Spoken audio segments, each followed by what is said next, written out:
Ready for your story, Wally? Tonight we're reading Splish, Splash the Cat by Scotten.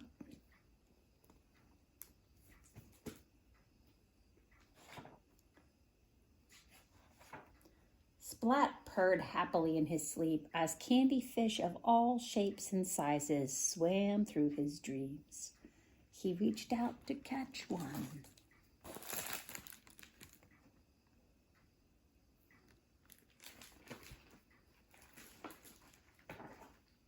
When his mom threw open the curtains, "Time to get up," she called. The candy fish melted away. "Come back, little fishes," Splat sighed.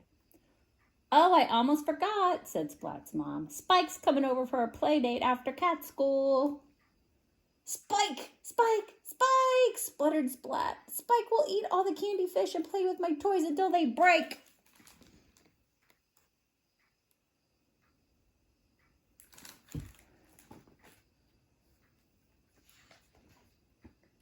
"There will be plenty of candy fish, and we'll put away your favorite toys," said his mom. "Although, wouldn't it be nice if you shared?" "Sure, with anyone but Spike," said Splat. "He's a show-off. He calls me names, and he doesn't like me." "I'm sure he really likes you," said Splat's mom. "Now get in the bath or you'll be late." "But water is horrible," said Splat. "It's scary and wet. It makes me soggy." "And don't forget to wash behind your ears," said his mom.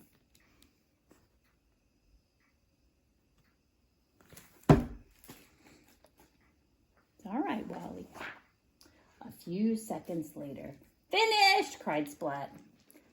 "I think you missed a bit," said his mom. "Aw," said Splat, and with a splish, he lowered himself into the water. "Water is horrible and scary and wet. It makes me soggy."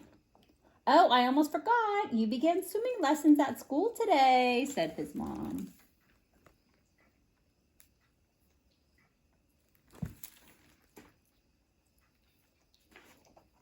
Gulp.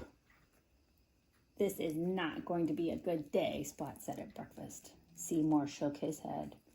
"Not a good day at all," said Splat on his way to school. Seymour shook his head.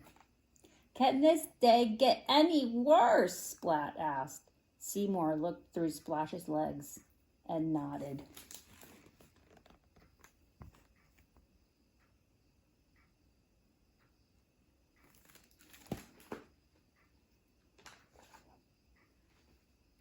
"Hi, Splatty. Last one to school's a loser," said Spike with a grin. Spike sped through a puddle with a splash and was gone. "What a show-off," said Splat. "This is definitely going to be the worst day ever." In class, Mrs. Wimple-Dimple made an announcement. "Today, class, we're going to learn how to swim."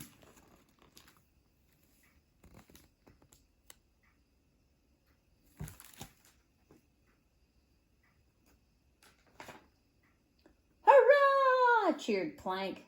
"How weird," said Splat. "Class, to the swimming pool," continued Mrs. Wimpy Dimple.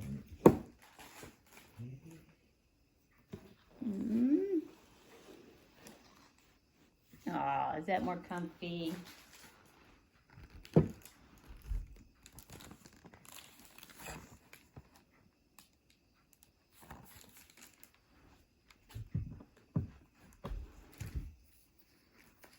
Oh, good boy. The class lined up by the pool. "Splat forgot to put on his swim trunks," teased Spike. Everybody laughed.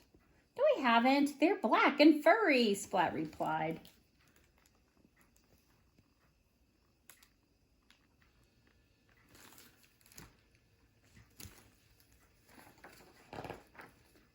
"Me next," cried Spike again. He rushed to the pool edge, but once again, he didn't get in.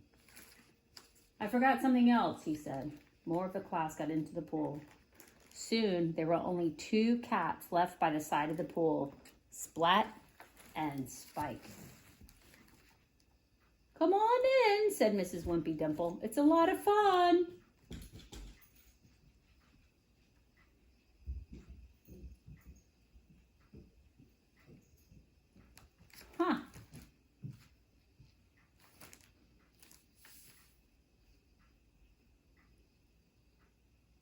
Well, does anybody else want to hear the story?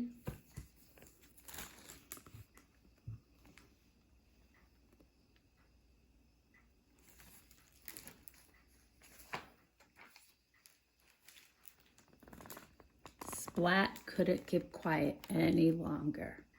Water is horrible, he blurted, hiding behind Spike. Yes, it's horrible, said Spike, hiding behind Splat. Water is scary and wet, they cried together, and it makes us soggy.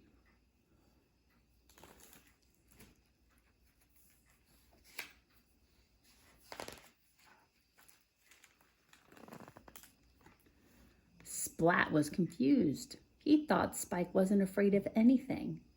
But Spike was just as scared as he was. Splat felt sorry for him. Splat looked at Seymour. Aha, he thought. Then Spike saw the strangest thing. A candy fish floated in front of his face. Spike tried to catch it. He missed. He tried again and again, but he couldn't catch it. Then he made one last effort, and finally, yum! Then Spike realized that he was standing in the swimming pool. How did that happen, he wondered.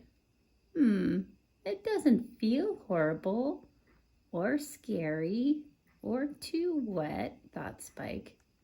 Hey, Splatty, last one to the other side is a loser.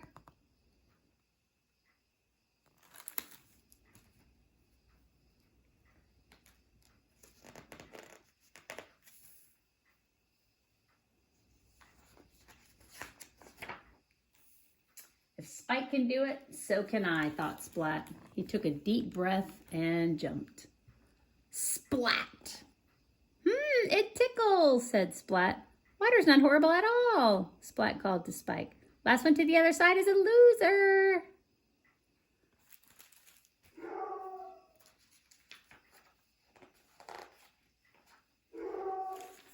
Later that day, Spike went over to Splat's house.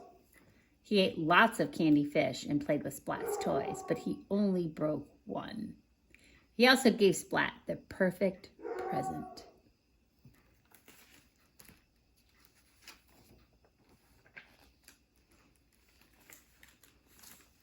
Swim trunks!